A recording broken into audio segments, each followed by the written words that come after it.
Salut!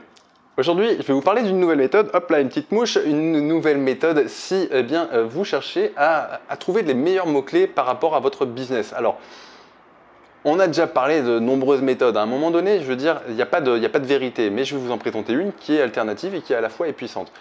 Si vous commencez à maîtriser le SEO, que vous êtes dans une phase où vous savez tout ce qu'il faut faire et que vous connaissez bien les mécanismes de l'algorithme de Google, ce qui va être important, c'est de considérer que vous ne savez pas tout et que les outils à disposition ne donnent pas toutes les réponses. Ok, ça vous donne des indications, mais vous n'aurez jamais les réponses que vous pourrez avoir avec la méthode que je vais vous donner. Si demain, vous pondez un site, je ne sais pas, de quelques milliers de pages, de façon automatique, hein, on s'entend, si vous ne faites pas d'automatisation, ça va être compliqué pour vous de mettre en place cette technique.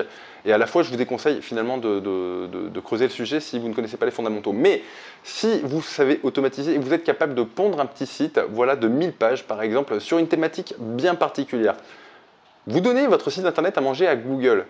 Ce qui va se passer, alors vous ne faites pas de lien, vous ne faites rien du tout, vous faites juste du contenu optimisé long train avec la title. Ce qui va se passer, vous allez donner votre site à manger à Google et ce dernier va vous faire un rapport complet sous quelques jours, sous quelques semaines, à travers Webmaster Tool pour vous indiquer les mots-clés sur lesquels vous êtes ressorti et à quelle position, et j'ai envie de dire même dans une certaine mesure, quel taux de clic vous avez déclenché, combien de clics vous avez déclenché sur chacune des URL positionnées. Ça va vous donner un indicateur très fort quant à l'intérêt de focus sur tel ou tel mot-clé complètement creux au niveau de la concurrence. Pourquoi? Parce que vous serez sur un site finalement qui sera complètement dénué de liens, ok, donc vraiment pas costaud du point de vue de l'off-site, de l'environnement. Par contre, juste avec votre contenu de type en plus bouillasse, vous aurez des positions.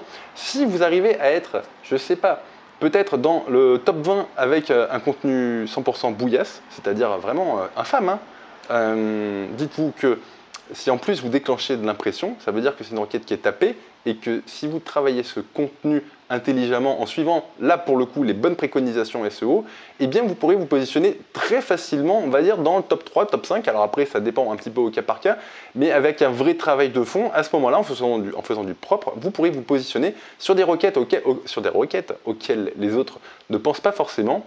Et voilà. Encore une fois, vous n'aurez pas forcément besoin de liens pour avoir une bonne position, une bonne visibilité, même si voilà, la bonne pratique veut que quand on fait du référencement, eh bien, on ne s'arrête pas au contenu. Faites du lien, c'est ce que je vous conseille. Mais le fait de partir d'un site qui n'a aucun lien, qui n'a aucune patate, juste avec une bouillasse pour faire manger des mots-clés à Google et voir où est-ce qu'on se positionne, finalement dans le pire cas de figure, c'est-à-dire que vous êtes dans le pire des cas de figure, hein, si vous n'avez pas de lien et que vous avez un contenu de type bouillasse, si vous vous positionnez, ça veut dire derrière que si vous faites un contenu optimisé, eh bien vous aurez de très belles positions.